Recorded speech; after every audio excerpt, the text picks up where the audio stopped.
জান্নাতুল মাওয়া ready করে রেখেছি। সে জান্নাতুল মাওয়া পাবে। কে জান্নাতুল মাওয়া পাবে? যে কুপ্রবৃত্তিকে দমন করে চলতে পারে। আপনার স্ত্রী, আপনি বাড়িতে আছেন, তারপরও বাজার করতে যাবে, ও ঢং ঢং করে চলে গেছে বাজারে, মানে ওর মন বলছে আমি বাজার করব। না হলে ওই ঢাকা শহরে আপনার এই 300 ফিটে পূর্বাচলে এত নারী কেন? তো হিন্দু নয় তো, দেখি ল্যাংটা পোশাক পরে আছে, আবার আজান দিলে ওই কি এটা ওর না আছে না নাই ওর মাথায় দেওয়ার চেষ্টা করছে। সব ভণ্ডামের শয়তানি। ও সারাদিন নগ্নতা করে, ও তো জাতির সম্পদ বলছে আমি জনগণের সম্পদ, যে কেউ আমাকে ভোগ করতে পারে। না হলে খোলামেলা চলছে কেন? চলছে কেন খোলামেলা? ও মন মতো চলছে। ও বাজারে যাচ্ছে মানে মন মতো চলছে। ও আপনাকে সময় দেন, মন মতো চলছে। আর আপনি নারীর সাথে জেনার গল্প করেন, আপনি মন মতো চলেন। মন মতো চলে যে জাহান্নামে যাবে সে, কুপ্রবৃত্তিকে দমন করতে পারে যে জান্নাতে যাবে সে। কুপ্রবৃত্তিকে দমন করতে হবে। আবু হুরায়রা রাদিয়াল্লাহু তাআলা আনহু তিনি বলেন, রাসূল সাল্লাল্লাহু আলাইহি ওয়াসাল্লাম বলেছেন, কুতিবা আলা ইবনে আদম নাসিবুহু মিনাজ জিনা। আদম সন্তান জেনা করলে তার আমলনামাতে জেনার পাপ লেখা হয়। ফালায়নানে জেনা হুমান নাজরু, দুই চোখ দিয়ে যখন জেনা দেখে তার আমলনামাতে চোখের জেনা লেখা হয়। অলুজুনানে জেনা হুমাল ইস্তেমাও, দুই কানে যখন জেনার গল্প করে, জেনার গল্প শোনে, তখন তার আমলনামায় জেনার গুনাহ পাপ লেখা হয়।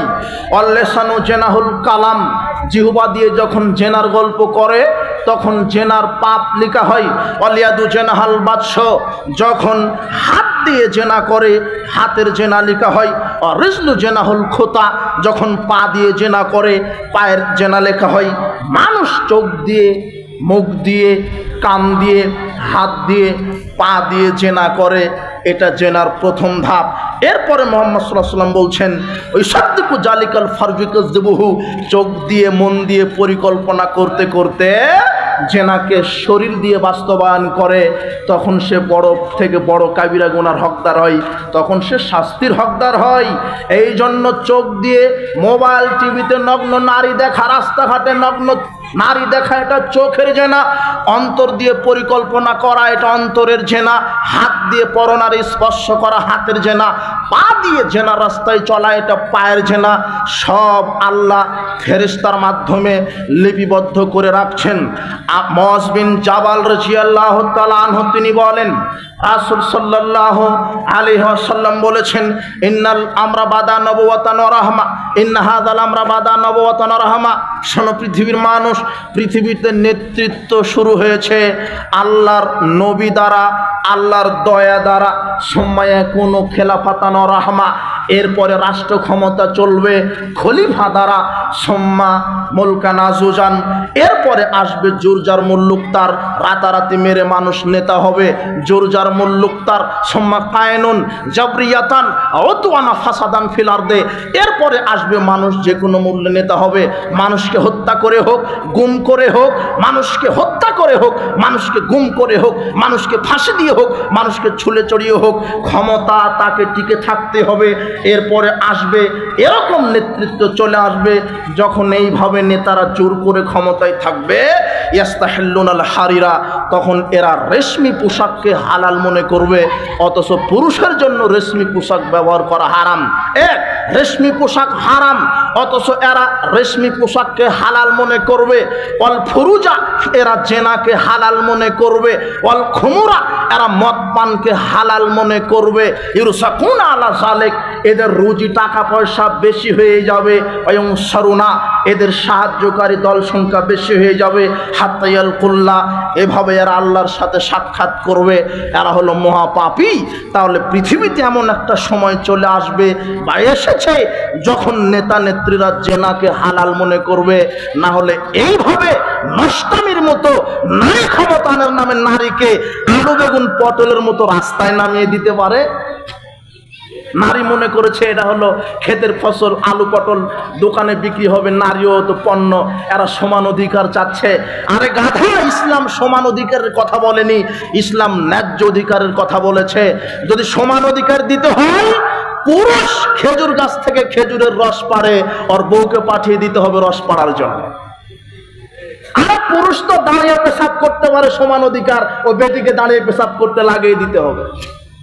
সমান অধিকার মানেও কি বুঝলো? সমান অধিকার মানেও কি বুঝেছে? পুরুষ যদি নেতৃত্ব দিতে পারে তাহলে মহিলাও নেতৃত্ব দিতে পারবে না কেন? অথচ মুহাম্মদ সাল্লাল্লাহু আলাইহি ওয়াসাল্লাম বলেছেন সহিহ বুখারীর ৭০৯৯ নম্বর হাদিস, ওয়ালা ইফলিহু কওমুন, ওই জাতি কখনো সফল হতে পারবে না যেই জাতির নেতা হবে একজন নারী। ওই জাতি কখনো সফল হতে পারবে না যেই জাতির নেতা হবে একজন নারী। আমরা আল্লাহর কাছে দোয়া করি, প্রতিপালক এমন একজন সাহায্যকারী নেতা পাঠিয়ে দেন এখন আপনি, যার মাধ্যমে সমাজ থেকে জেনা, ব্যভিচার, হত্যা, গুম, ধর্ষণ, রাহাজানি, মারামারি সব উৎখাত হবে। এমন একটা সাহায্যকারী সুলতানুন নাসিরা তুমি আমাদের জন্য কবুল করো। আমি এদেশের ছাত্র সমাজ, যুব সমাজকে ধন্যবাদ জানাই। যদিও তাদের ইস্যুটা ছিল কোটা আন্দোলন, আল্লাহ এই ইস্যুটাকে কাজে লাগিয়ে আল্লাহ সুবহানাহু ওয়া তাআলা এদেশ থেকে জালেমকে হটিয়ে দিয়েছেন। এ থেকে শিক্ষা নিতে হবে। যুগে যুগে ফেরাউনের ইতিহাস আল্লাহ তুলে ধরেছেন, নমরুদের ইতিহাস আল্লাহ তুলে ধরেছেন। যদি জালেম জুলুম করে আল্লাহ জালেমকে সময় দেন, ছাড় দেন, তবে ছেড়ে দেন না। যখন ধরেন কিন্তু তখন আর ছাড়েন না। এই জন্য এদেশের ছাত্র সমাজ এখন যা বলছে তাই হচ্ছে। আমাদের পক্ষ থেকে ছাত্র সমাজের কাছে দাবি, নেতা নির্বাচন করতে হবে, এমন নেতা যে নেতার মাধ্যমে এই বাংলাদেশে জেনা ব্যভিচার থাকবে না, সুদ ঘুষ থাকবে না, মাদকতা থাকবে না, হত্যা গুম থাকবে না। এটা আমরা আল্লাহর কাছে দোয়া করি, প্রতিপালক তুমি আমাদের দোয়া কবুল করো। এমন একটা বাংলাদেশ আমরা চাই। এক স্বৈরাচার চলে গেছে, আরেক স্বৈরাচারকে বসাতে চেষ্টা করবেন না, আল্লাহে আল্লাহর কসম। এই যুবক, এই ছাত্র সমাজ তোমরা শোনো, তোমাদেরকে বলছি, যতদিন না বাংলাদেশ ইসলামী খেলাফত প্রতিষ্ঠিত হবে না, ততদিন যতই পরহেজগারী ব্যক্তি তুমি সংসদে বসাও, বাংলাদেশ থেকে জেনা ব্যভিচার দূর করতে পারবা না। বাংলাদেশ থেকে মূর্তি তুমি নিধন করতে পারবা না। আজকেই কুড়িল রোডে ঢোকার সময়তে দেখলাম এই বড় বড় মূর্তি সামনে দাঁড়িয়ে আছে। ওটা থাকবে কেন? ওটা তো বাংলাদেশ, লাথি মেরে ভেঙে দিতে হবে। বাংলাদেশে কোনো মূর্তি থাকবে না। এই দেশ মুসলমানের দেশ, এদেশে মূর্তি থাকবে না। শুধু তোমার ওই নেতার মূর্তি ভাঙলা কেন? যত পাতি নেতা, ছোট নেতা, যোদ্ধা, এই নেতা, আরে শহীদ মন্দিরকেও ভেঙে খান খান করে দিতে হবে। মুসলিম জাতি কোনো খাম্বাকে, কোনো মূর্তিকে, কোনো ইট পাথরকে সম্মান করতে পারে না। মুসলিম জাতির মাথা নত হবে একজন সত্তার কাছে, যার নাম আল্লাহ। এছাড়া নত হবে না। এই ছাত্র সমাজকে বলছি, আজকে 22 জন নিয়ে মন্ত্রী পরিষদ আপনারা গঠন করেছেন। ভোটের মাধ্যমে করেছে না, কিসের মাধ্যমে? সিলেকশনের মাধ্যমে করেছে।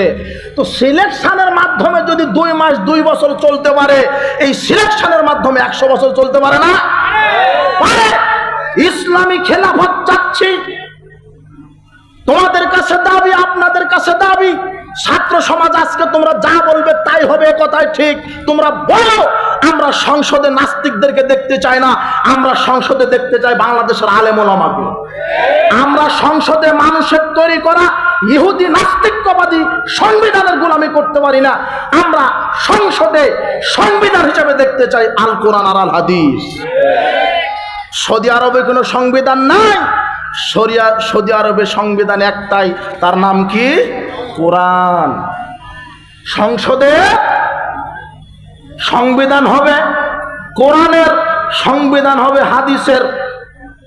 ইসলামী খেলাফত যেদিন বাংলাদেশে প্রতিষ্ঠা হবে, জেনা বন্ধ করার জন্য ওয়াজ করা লাগবে না, মূর্তি ভাঙার জন্য আন্দোলন করা লাগবে না, এই মাদকতা ভেঙে দিতে আন্দোলন করা লাগবে না।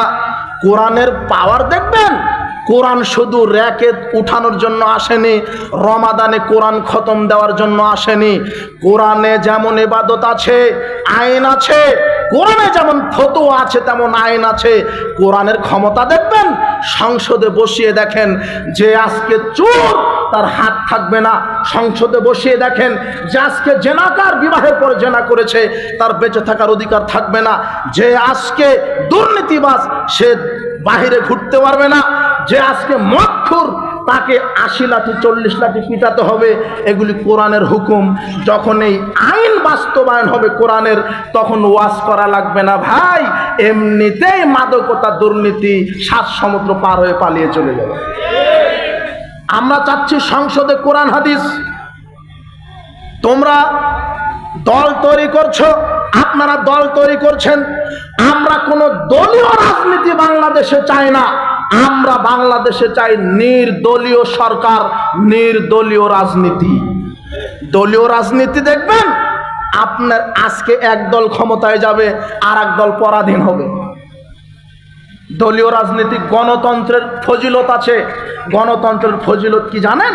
গণতন্ত্রের ফজিলত হচ্ছে হিংসা, গণতন্ত্রের ফজিলত হচ্ছে অহংকার, গণতন্ত্রের ফজিলত হচ্ছে অমুককে মারো, অমুককে হটাও, অমুককে বসাও। গণতন্ত্রের ফজিলত হচ্ছে গুম, গণতন্ত্রের ফজিলত হচ্ছে হত্যা, গণতন্ত্রের ফজিলত হচ্ছে মিথ্যা কথা বলা, গণতন্ত্রের ফজিলত হচ্ছে ধর্ষণ করা, গণতন্ত্রের ফজিলত হচ্ছে মিথ্যা মামলায় আলেমকে গ্রেফতার করে ফাঁসি দেওয়া। এটা গণতন্ত্রের ফজিলত। এগুলি কত আলেম ওলামাকে গুম করেছেন, কত আলেম ওলামাকে ফাঁসি দিয়েছেন, কত মানুষকে নির্বিচারে হত্যা করেছেন। অথচ একটা মানুষকে যে হত্যা করলো সে যেন সারা পৃথিবীর মানুষকে হত্যা করলো। এগুলি গণতন্ত্রের কুফল। সরকার নির্বাচিত হবে বাংলাদেশে সিলেকশনের মাধ্যমে, বাছাইয়ের মাধ্যমে। এই ভোট পচা নোংরা নর্দমা, এই নষ্ট পদ্ধতিতে, এই ভোট পদ্ধতিতে নেতা নির্বাচন যদি আবার করেন তাহলে যেই লাউ সেই কদু। বুঝেছেন কথা? এনে নির্বাচনে দাঁড়িয়েছে আর ইনি নির্বাচনে দাঁড়িয়েছেন। এনে অক্সফোর্ড বিশ্ববিদ্যালয় থেকে ডক্টরেট প্রাপ্ত, আর ইনি হারামখোর, ঘুষখোর, চাঁদাবাজ, দুর্নীতিবাজ, লুচ্চা। দুজনে দাঁড়িয়েছেন নির্বাচনে। ইনি বিশ্ববিদ্যালয়ের ভিসিদের ভোট পেয়েছেন 99টা, আর ইনি মুচি মেথরের ভোট পেয়েছেন 100টা। এই যুবক বলো তো তুমি নেতা কে হবে? হ্যাঁ, এই যে দেখো 99 জন ভিসির কোনো মূল্য নাই, 100 জন মুচি মেথরের মূল্য আছে। এর নাম গণতন্ত্র। নষ্টতন্ত্র, পটাতন্ত্র। এই পটাতন্ত্র দিয়ে কোনোদিন ইসলাম বাংলাদেশে কায়েম হবে না। ইসলাম কায়েম হবে ইসলামী খেলাফত ব্যবস্থা দিয়েই। আর ইসলাম কোনো নষ্ট গণতন্ত্রের মুখাপেক্ষী নয়।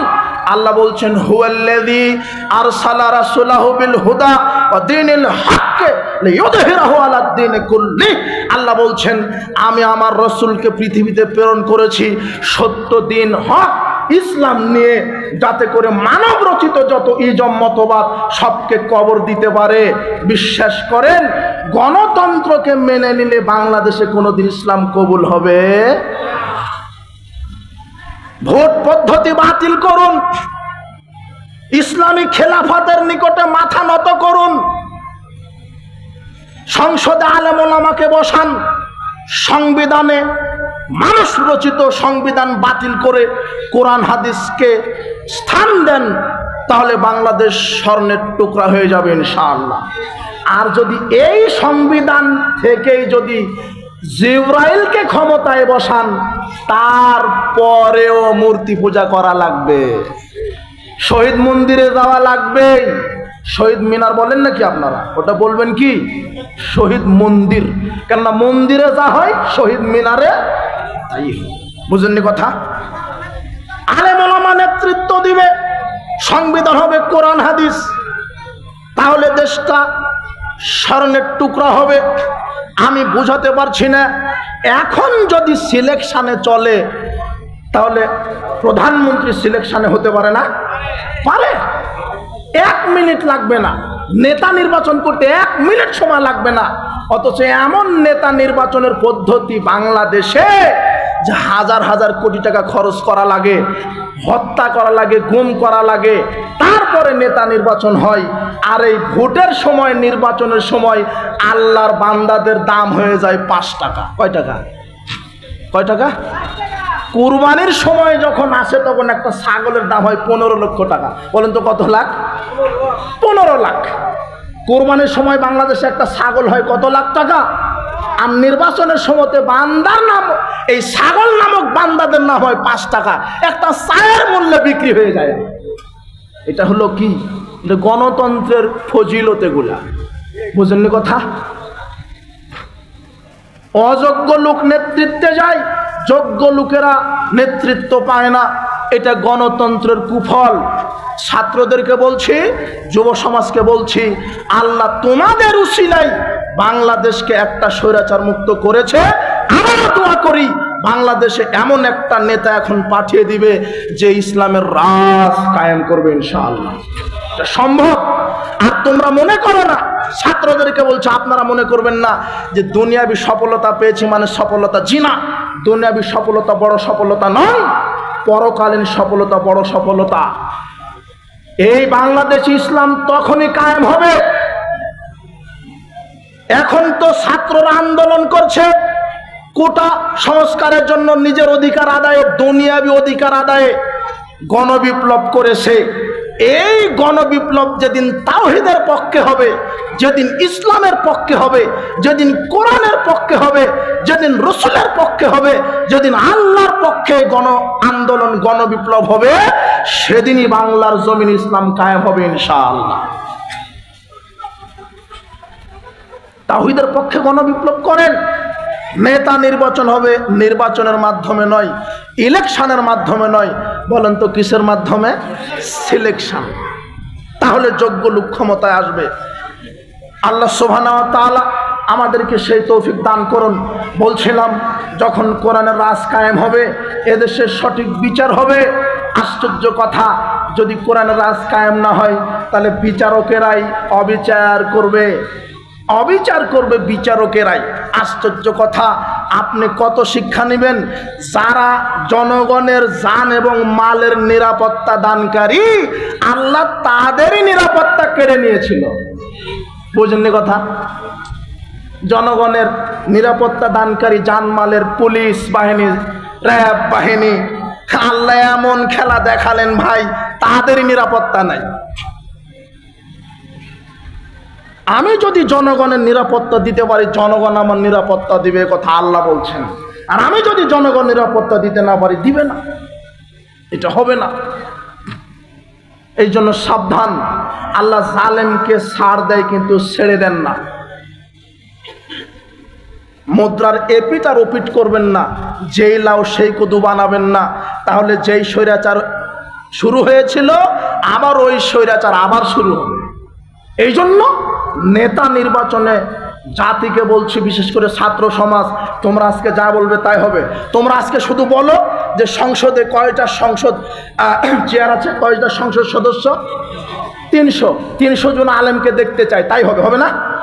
তোমরা বলো যে আমরা সংসদে আলেম ওলামাকে দেখতে চাই। একজনকে রাখছো কেন? দড়ি পাকানোর জন্য, তাই না? একজনকে রাখছে, কিছু হলে একটু মোনাজাত মেরে দিবেন আপনি। আর বাদ বাকিগুলা শিক্ষিত, ঠিক আছে, মুখে একটাও দাড়ি নাই, প্যান্ট টাকনুর নিচে, নামাজ পড়ে কিনা বোঝা যায়। এদেরকে দিয়ে রাষ্ট্র চলবে? এরাও দুদিন পর ওরকমই হবে। আমি বলছি না হোক, আমি আল্লাহর কাছে দোয়া করি, আল্লাহ এদের মাধ্যমে বাংলাদেশকে তুমি ইসলামের রাজ কায়েম করে দাও। আলহামদুলিল্লাহ, বহু বছর পরে বাংলাদেশের মন্ত্রী পরিষদগুলিতে আমরা উচ্চ শিক্ষিত লোক পেয়েছি, আলহামদুলিল্লাহ। এর আগে ছিল প্রায় সুরসাপটা, বাংলা ভাষায় বলতে পারত না। ওরা বলতো ঈদুল ফেরত। কি বলতো ওরা? ঈদুল ফেরত, ঈদুল ফিতর না। ওরা বলতো যে পবিত্র ঈদুল ফিতরের জানাজার নামাজ বলতো না ওরা। ওরা মাদ্রাসার নাম নিতে পারতো না। আর আপনার এই এলাকারই কোন এক এমপি বলছে যে খেলা হবে, যখন খেলা শুরু হলো মাঠেই নেই। অবাক কথা হলো। এ আবার কোন কথা হলো? ফেরাউনকে আল্লাহ ছাড় দিয়েছিলেন, ছেড়ে দেননি। অবাক কথা। এ দেশের 20 কোটি মানুষের কণ্ঠকে এরা অদৃশ্য রশি দ্বারা বেঁধে দিয়েছিল। সেই আল্লাহ সুবহানাহু ওয়া তাআলা আবার বাংলাদেশের এই কণ্ঠ, বাংলাদেশের মানুষের কণ্ঠকে স্বাধীন করে দিয়েছে, তাই না? আজকে মানুষ হক কথা বলতে পারে। বাংলাদেশের গরু, ছাগল, গাছপালাও ভয়ে ছিল এই 15 বছর, বুঝলেননি কথা? বলতো জেলখানার ভয় দেখায়। ফেরাউন মুসাকে জেলখানার ভয় দেখিয়েছিল, নমরুদ ইব্রাহিমকে আগুনে ফেলে দেওয়ার ভয় দেখিয়েছিল, দেখায়নি? ফেলেও দিয়েছিল। যুগে যুগে স্বৈরাচারদের অভ্যাস এরকমই, আল্লাহ ছাড় দেন, ছেড়ে দেন। এ থেকে শিক্ষা গ্রহণ করো বাংলাদেশের মুসলমান। আপনিও যদি এরকম স্বৈরাচারী, অত্যাচারী হন, আল্লাহ নাই? আছে। তবে মনে রাখেন, ফেরাউনকে ডুবায়া মারছিল 400 বছর পরে। আপনি মনে করেন আমি তো 50 বছর ক্ষমতায় আছি, আমার হাতে র্যাব, আমার হাতে পুলিশ, আমার হাতে সব, আমাকে কে চেয়ার থেকে নামাবে? যে আল্লাহ ফেরাউনকে সুবাহ দিয়েছিল ওই আল্লাহ আপনাকে সুবাতে পারে না? পারে। শিক্ষা গ্রহণ করো। আমরা কারো দলীয় পক্ষ নিয়ে কথা বলছি না। ডক্টর ইউনূস সাহেব তিনি উপদেষ্টার প্রধান আছেন, উনি থাকুন। আমরা শুধু চাচ্ছি বাংলাদেশের সংসদে আলেম ওলামা আর বাংলাদেশের সংবিধান হবে কোরআন আর হাদিস। সমস্যা আছে কোনো? উনিই থাক। আরে ওই শেখ হাসিনার ছেলের নাম কি? জয়। ওই জয় আসুক, এসে বাংলাদেশের সংসদে বলুক যেখানে আলেম ওলামা 300 জন বসে থাকবে, এখানে কোরআন হাদিসের সংবিধান হবে। কোনো আপত্তি আছে? কিন্তু এখন যদি ফেরেশতাকেও আপনি মন্ত্রী পরিষদে বসান, আর সংবিধান যদি হয় এই ইহুদিদের রচিত সংবিধান, ওকেও ওই মূর্তি পূজা করা লাগবে। বুঝেননি কথা? সংবিধান চেঞ্জ করতে হবে। আমরা নেতার পরিবর্তন চাই না, ইসলাম নেতার পরিবর্তন চায় না, ইসলাম চায় নীতির পরিবর্তন। বুঝেছেন কথা? আমার বক্তব্য আপনি দলীয় নেবেন না, যে হুজুর কোনো একটা দলের পক্ষে কথা বলছে, কোনো দলের পক্ষে। আর আপনিই বসেন, ডক্টর ইউনূস ক্ষমতায় থাক, শর্ত হবে বাংলাদেশ আলেম ওলামা নেতৃত্ব দিবে। এদেশের 90-95 ভাগ মুসলমান। এখন আপনি বলবেন তাহলে হিন্দুদের কি হবে? ওই যে সাইদি সাহেব, আল্লামা দেলোয়ার হোসেন সাইদি, প্রখ্যাত আলেম, আহারে কি জুলুমের শিকার মানুষ। মানুষ ইন্না লিল্লাহ বলতে পারেনি এই জালেম সরকারের মাঝখানে। ইন্না লিল্লাহ বলা অপরাধ ছিল। কত ইমামের চাকরি চলে গেছে, কত ইমামকে গুম করানো হয়েছে। আমরা আল্লামা সাইদির জন্য দোয়া করি, প্রতিপালক তুমি তার পাপ রাশিকে ক্ষমা করে তুমি জান্নাতুল ফেরদাউসের মেহমান হিসেবে তাকে কবুল করো। এই জাতির পৃথিবীর একটা রত্ন ছিল আল্লামা দেলোয়ার হোসেন সাইদি।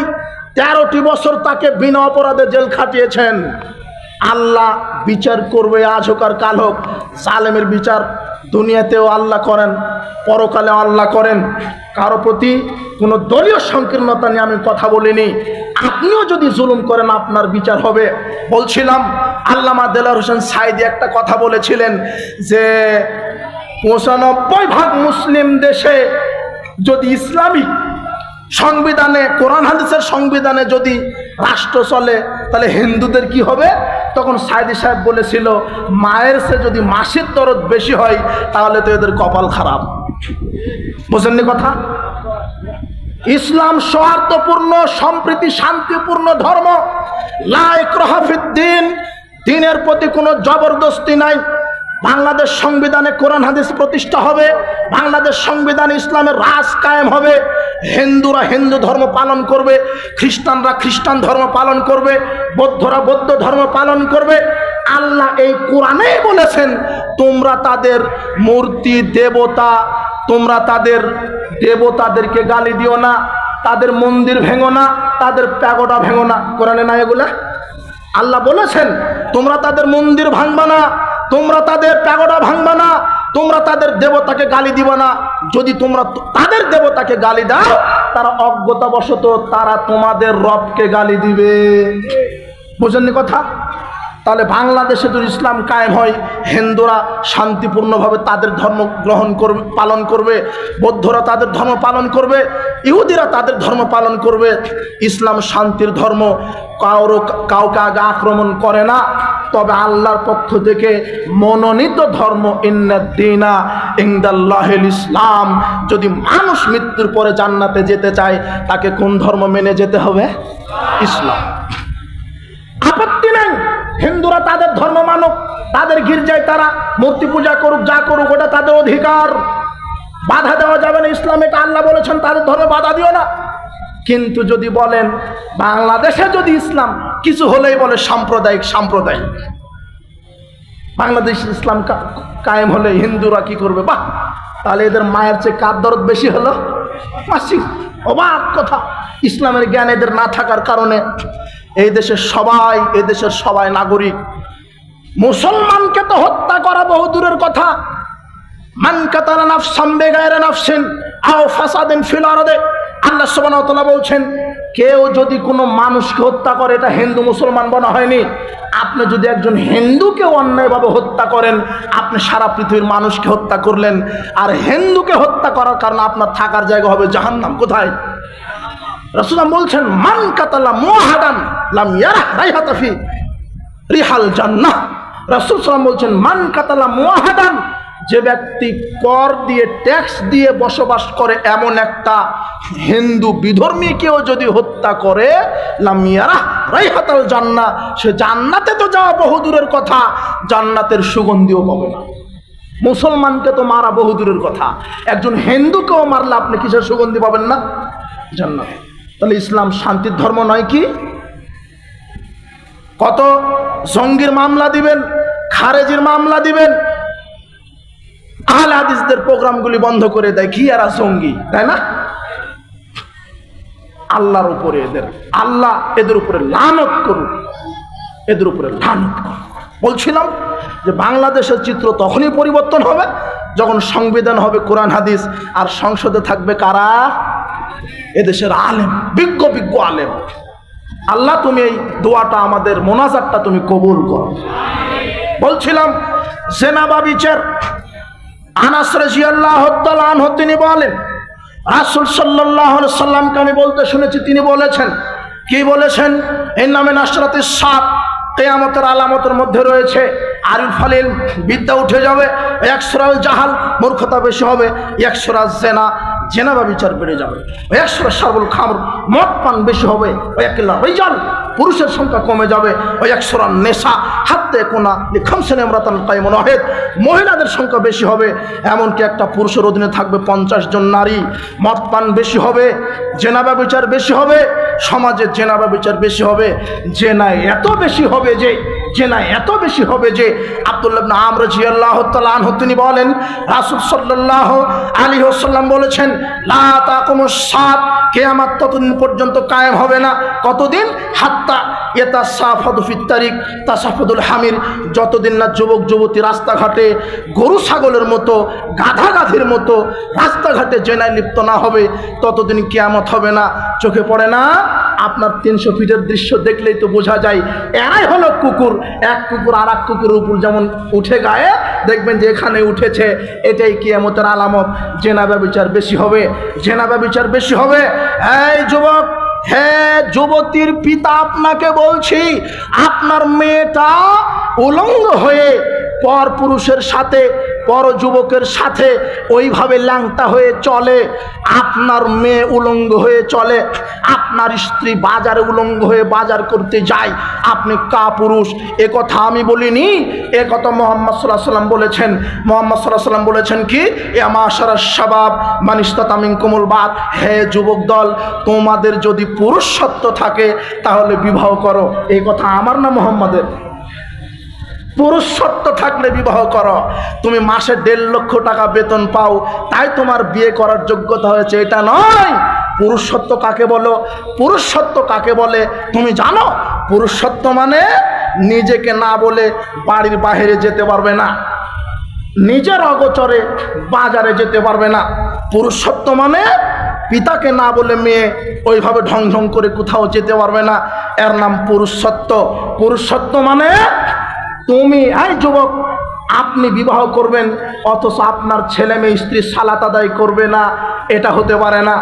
আপনি পিতা বেঁচে থাকা অবস্থায় যদি স্ত্রী ছেলে মেয়ে সালাত আদায় না করে ওই পুরুষ পুরুষ নয়। বলো তো কে? বোঝা যায় না। বলবেন কি করে? মানে আপনি তো বসে আছেন, শুধু 1.5 লক্ষ টাকা বেতন পাও তাই তুমি পুরুষত্ব? বিবাহ করবে? বিবাহ করলে বউ আসবে, বউ আসলে ছেলে হবে মেয়ে হবে, তাদেরকে চালানোর ক্ষমতা থাকা লাগবে, এর নাম পুরুষত্ব। বোঝা যায়নি মনে হয়?